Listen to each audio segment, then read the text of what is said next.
Bandung akan melakukan tindakan sesuai dengan peraturan perundang-undangan yang berlaku. Itu aja sih. Isi suratnya. Pohonya tuh dihirupkan. Tapi sudah dibacakan Sudah ya dibaca, sama Bapak. Oke. Ini Ibu. Ya. Halo kawan bergerak, bertemu saya Joko, bandungbergerak.id. Sekarang saya berada di RW 11 Taman Sari, Kota Bandung. Di belakang saya ini sudah berdiri rumah deret. Dan di belakang rumah deret ini masih ada satu rumah warga yang bertahan. Satu-satunya rumah Eva Eryani. 3 hari lalu datang surat dari Satpol PP Kota Bandung yang memerintahkan Teh Eva untuk segera pergi dari rumah yang tinggal satu-satunya itu. Nah, hari ini adalah hari terakhir dia harus pergi, deadline dari surat peringatan itu. Kita akan ngobrol dengan Teh Eva, kita akan bercerita, mendengarkan apa saja kisahnya. Mari kita datangin Teh Eva.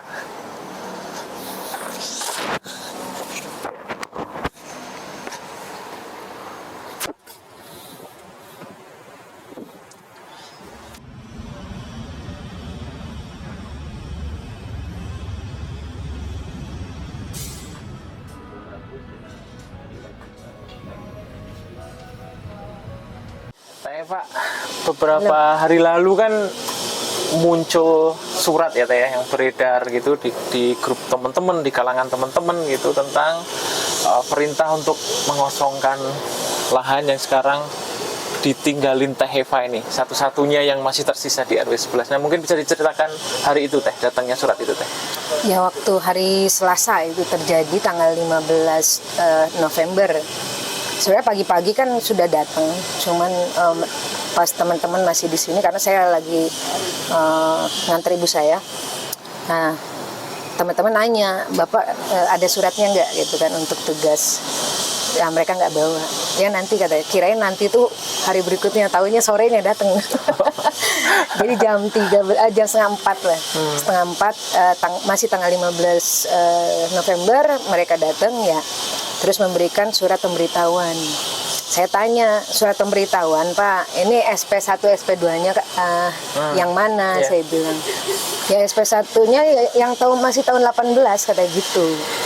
Jadi waktu itu SP1 bulan Juli, 2 bulan Agustus, dan yang ketiganya masih di Agustus 2018. Itu yang selalu mereka dalihnya. Berarti yang kemarin datang ini memang udah eksekusi, perintah eksekusi. Pemberitahuan saja dibilang. Eksekusi ya. Oh. Tetap menggunakan ini aset Pemkot. Iya, gitu kan. persis ya. Dan hari ini Teh ya. Kalau 2 kali 24 jam, paling lambat 18 November gitu untuk mengosongkan. Iya. Berarti hari ini. Hari ini. Ini sama teman-teman menunggu, mengantisipasi. Ya, mengantisipasi dong ini. Nanti kalau ratusan ribuan aparat lagi kayak dulu ya Teh ya. Betul. Karena ini kan kita masih dalam proses kan, dan ini tetap Di pengadilan ya. di ombudsman sebenarnya. Sekarang Kalau prosesnya. pengadilan kan dulu kita sebenarnya masuk ke ombudsman, tapi ombudsman tidak bisa berbuat apa-apa karena ada di pengadilan, dibilang gitu. Nah, sekarang kita nggak mau masuk pengadilan untuk ombudsman sebagai lembaga yang independen khusus untuk 9 maladministrasi. Ya. Ya kita laporkannya ke ombudsman. Dari kapan prosesnya tuh? Dari Februari tanggal 24 Februari 2021 udah masuk. Setahun lebih. Setahun lebih, ya. Terus prosesnya sampai mana sekarang dari ombudsman terakhir? Nah, yang terakhir waktu kemarin itu dibilang mereka dalihnya pakai undang-undang Mendagri kan, tentang aset yang sudah dimasukkan ke Pemkot gitu kan. Ya, tentang KIB itu juga kan kita tanyain KIB-nya masuknya kapan gitu kan.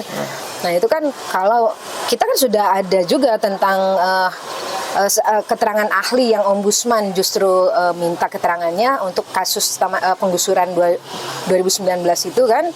Menurut keterangan ahli kan Satpol PP sebenarnya tidak berhak untuk menggusur gitu. Nah, ini sekarang dalihnya pakai Mendagri juga gitu. Padahal kita juga sudah memberitahukan tentang bagaimana keterangan ahli yang kita ambil dari ARC kan. Nah, kita jelasin itu undang-undangnya jelas banget bahwa tentang kepemilikan lahan di RW 11 ini ya seharusnya warga kepada warga lah. Ya. Jadi sekarang masih berproses di ombudsman aja. Masih. Ya? Di pengadilan sudah selesai beberapa tahun lalu, 2 tahun. Iya. Ya. Oke. Nah, terus kan dari ombudsman ini sebenarnya waktu kita akhirnya meminta hadir dipertemukan dengan kepala ombudsman, kenapa lama, kata mereka kan prosesnya karena ini sudah berlapis-lapis sehingga ini menjadi problem yang sangat berat gitu, kasus ini berat, makanya lama prosesnya. Setahu saya kan yang salah satu yang bahas itu soal kronologi ya, diminta menyusun kronologi. Nah itu gimana? Kronologi tetap kita jelaskan dari 2017 terus sampai akhirnya waktu 2018 terus akhirnya ke penggusuran tanggal 12. Sebenarnya kan itu proses-proses itu memang semua menyalahi karena kan sudah ada pelelangan lah gitu kan, sehingga warga pun meminta ini sebenarnya proyek ini untuk apa kayak gitu kan, apakah hak-hak kami. Kita gugat SK juga, kita gugat izin lingkungan juga, karena kan kita minta 14 keterbukaan informasi melalui PPID. Padahal itu sudah dimenangkan di KIP kan, untuk kita memperoleh semua informasi yang kita punya. Walaupun dimenangkan, tetap tidak diberikan sebetulnya semua yang kita minta gitu. Padahal kita udah bayar loh itu untuk meminta informasi 14 informasi itu. Ya. Jadi teman-teman, lelang di RW 11 Taman Sari ini dimulai bahkan ketika di lahan ini masih ada ratusan warga, ya, benar ya Teh ya? Betul. Waktu itu lelang sudah ditayangkan, tapi pemerintah kota itu seolah-olah abe bahwa di sini itu lahan yang dilelangin untuk dijadikan lahan bangunan rumah deret itu masih ada ratusan warga yang tinggal. Jadi seolah-olah membayangkan ini tanah kosong yang bisa segera dibangun gitu. Lalu disitulah kerumitannya muncul Teh. Iya betul. Ya. Teh kalau sekarang kan jadi satu-satunya Teh yang masih bersikukuh gitu ya, tinggal di sini, bela-belain bangun rumah bedeng ini gitu, Iya. ditinggalin sama teman-teman dari solidaritas gitu, nggak capek Teh? Dengan masalah Pemkot siapa sih nggak capek Mas? Apalagi dengan setelah corona gitu Ya, kan, bagaimana ya, itu yang, ya, faktor ekonomi kita pun carut marut, apalagi konveksi saya juga udah hilang semua kan, usaha. Dulu di sini ya Teh ya? Dulu konveksi di rumah ini kita Ya. ada 20 mesin yang kita pergunakan untuk usaha gitu kan, sehingga bisa membantu keluarga dan semua teman-teman yang kerjasama di konveksi saya kayak gitu. Itu pada saat penggusuran kan semua itu mereka nggak pakai proses yang benar, jadinya gudang bahan di atas dan di bawah itu mereka ambil begitu saja, banyak juga packingan saya yang rusak yang seharusnya dikirim ke customer seperti itu kan. Ya. Hilang semua ya. Saya ya gimana ya, ke customer juga saya minta maaf karena saya pun tidak diberi keterangan tentang penggusuran, jadi saya meminta waktu kepada mereka untuk menyelesaikan ini dulu gitu. Dan nggak kembali? Enggak. Kembali tapi rusak sebagian? Itu rusak karena kan mereka ambil juga dengan ya gimana sih Mas, di tanah kayak gitu kan, kalau bahan jadinya lembab, banyak item-item itu nggak bisa dipakai. Teh jadi orang yang kehilangan rumah di pandemi 2 tahun itu gimana Teh? Bertahannya gimana? Bertahan saya mencoba untuk membangkitkan memori lagi tentang apa sih arti perjuangan ketika dari 2017 seperti itu, bagaimana hak-hak ibu saya yang setelah membangun rumah ini, yang mengumpulkan uang selama 20 tahun untuk membuat ruang yang aman bagi keluarga, anak-anaknya bertumbuh dan berkembang, tentu itu menjadi tanggung jawab saya karena dijadikan tempat usaha gitu kan. Nah itu pun saya meminta pengertian kepada ibu saya, apa yang ibu inginkan ya, kalau rumah, kita punya rumah, mintalah penggantian rumah lagi. Kalaupun terpaksa harus keluar dari sini ya hanya itu sih sebenarnya, karena hidup tanpa rumah gitu, hidup mengontrak ya sama aja, karena semua juga kolaps ya, apalagi saat pandemi. Makanya ketika ini digusur jadi runtuhan kayak gitu, saya tetap mempertahankan karena belum selesai bagi saya konflik seperti ini. Apalagi saya mendengar setelah penggusuran di berbagai tempat tidak ada masyarakat yang martabaknya dinaikkan, bahkan mereka dimiskinkan. Dan saya merasakan itu. Saya dinolkan kembali semua usaha, ya saya bangkit lagi dengan ya berat juga sih sebenarnya untuk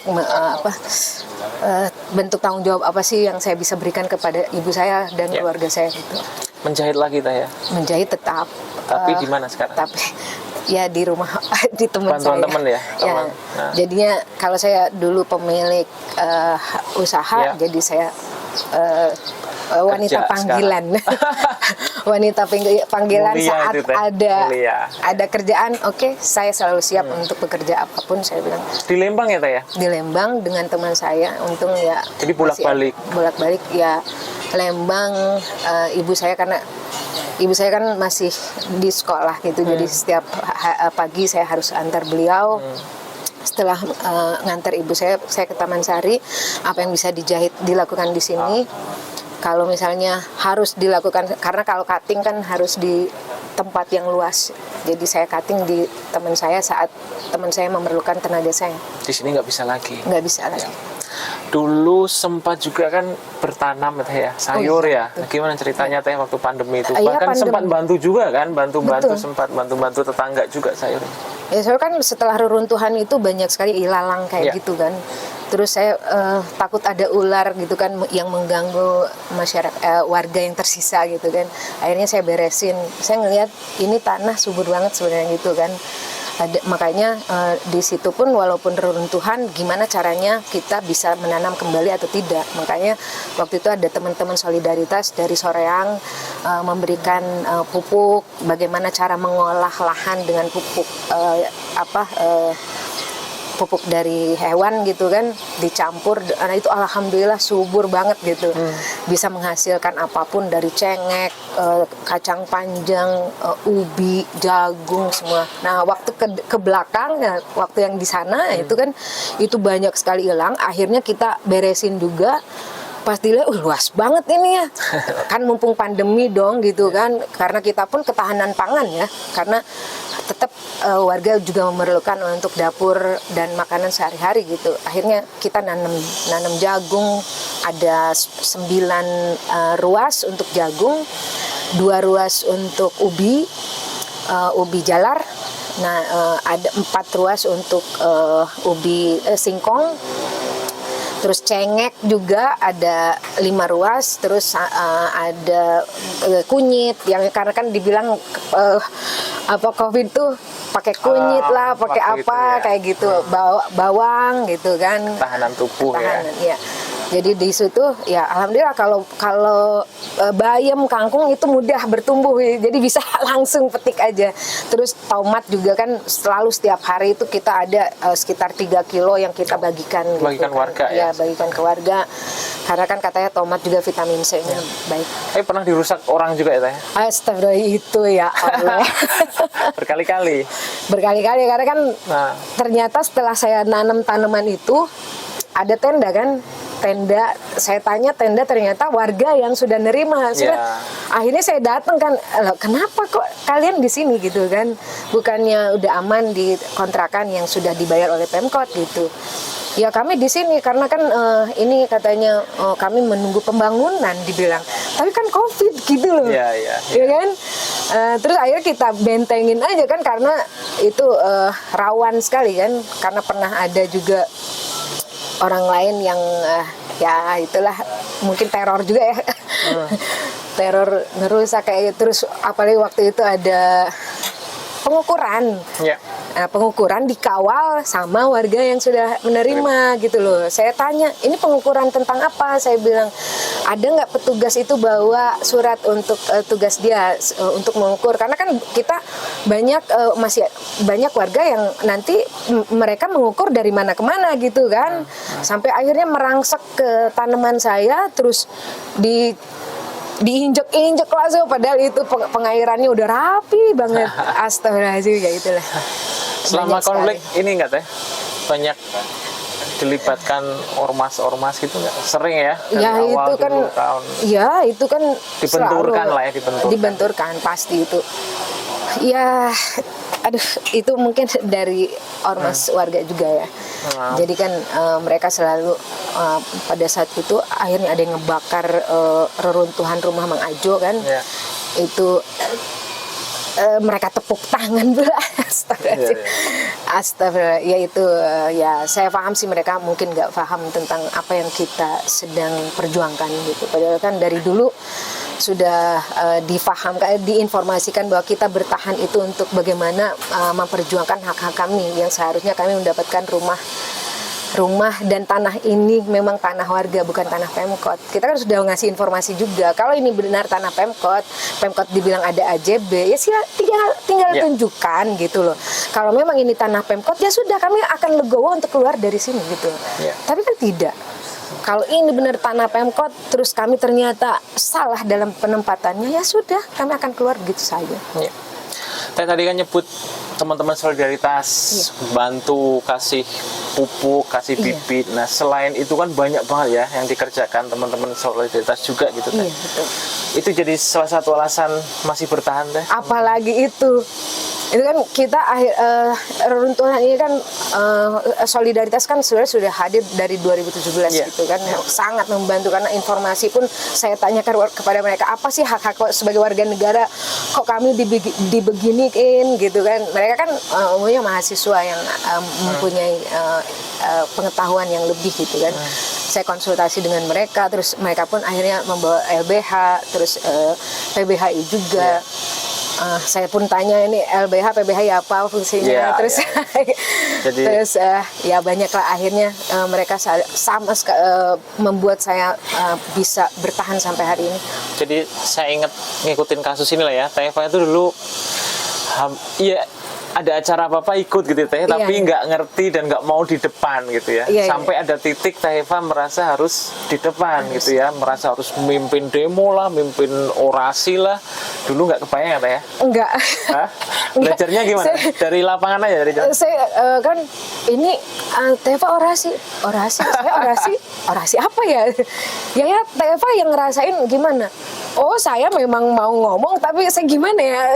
Jadi saya akhirnya ya udah di situ saya luahkan kekesalan saya kepada Pemkot, kekesalan kenapa tanah kami dirampas, kenapa ruang hidup kami diobrak-abrik seperti ini ya itu akhirnya karena dari situ kan saya harus menyuarakan itu bagaimana Bandung ini sebenarnya tidak baik-baik saja, bukan hanya di Taman Sari. Saya mendapatkan informasi di 400 titik berikutnya akan terjadi penggusuran. Apalagi saya melihat bagaimana warga Kiara Condong, kita juga akhirnya datang ke berkunjung silaturahmi dengan mereka, melihat bagaimana kehidupan mereka itu di rusun-rusun Nawat, Rancacili sama yang Sadang Serang. Karena waktu itu di daerah HK kan kita orasi di situ dekat dengan keluarga TAD yang ada di situ. Kita kan ngelihat bagaimana kehidupan mereka sampai lemari pun nggak bisa masuk ke rumah gitu kan. Iya, jadi relokasi ke rusun itu memang belum menyelesaikan atau tidak menyelesaikan semua persoalan ya pada akhirnya. Mereka semakin miskin karena nggak bisa lagi usaha kan. Itu yang mungkin luput ya. Karena menggusur rumah itu kadang juga menggusur sumber pendapatan, menggusur tempat terdekat pendidikan, akses kesehatan kayak gitu ya Teh. Iya, apalagi saya berpikir ini sebaiknya mungkin masyarakat yang seperti saya dulunya saya harus harus diberitahu, diinformasikan mungkinnya bahwa tidak ada yang baik-baik saja walaupun ada sertifikat atau tidak, ternyata ketika kena proyek sama saja semua tidak akan menyelesaikan kehidupan yang sebelumnya kita dapat. Terakhir Teh, kekesalan terakhir Teh Eva kan minta dipindahkan ke warga negaraan. Mau kemana Teh? Mau kemana? Iya kemana saya? Kita kan penghuni semesta ya. Saya pikir saking kesalnya gitu. Saking kesalnya karena saya tidak dianggap sebagai warga negara walaupun punya KTP. Saya dibiarkan seperti ini. Saya udah berusaha kemana-mana, bahkan 54 instansi yang ada di negara ini saya sudah suratin. 54 ya? 54 instansi dan lembaga di Indonesia ini. Saya udah beberapa kali ke Komnas HAM, ke Komnas Perempuan, ke apalagi ombudsman udah sering ke Pemkot apalagi gitu kan, ke DPKP 3 nggak paham atau Pemkot memang tidak mengerti tentang rakyat masyarakatnya gitu kan. Iya. Jadi saya kesel banget, akhirnya pertemuan terakhir ya itu tetap bahwa kalau memang ini tidak mau diselesaikan dan tidak mau mengakui saya sebagai warga negara, ya sudah cabut aja lah. Saya nanti mau tinggal di mana terserah. Toh saya masih bisa saya pengen hidup yang di mana saya diakui gitu loh. Ya kalau Indonesia tidak mengakui, saya akan minta ke negara mana ya, saya nggak tahu juga. Iya. Ya mungkin harus banyak belajar bahasa mereka lagi kalau ya nggak apa-apa, saya bisa belajar kapanpun kok. Iya. Terima kasih ya sudah menyediakan waktu ngobrol-ngobrol, bincang-bincang gitu. Saya tahu masih deg-degan ini, masih was-was, cemas, kesal menunggu ini gimana kan tanggal 18 perintah pengosongan kita. Oh ya teman-teman, di dalam ini ada beberapa kawan solidaritas juga menemanin Teh Eva gitu ya. Jadi nggak sendiri lah ya Teh ya. Alhamdulillah masih banyak teman-teman yang masih berada di hati saya yang masih mau mendampingi. Ya, masih satu tapi masih nggak sendiri lah ya. Ya, siap. Terima kasih kawan-kawan. Kita ketemu lagi di obrolan-obrolan berikutnya. Terima kasih ya Teh ya. Terima kasih semua teman.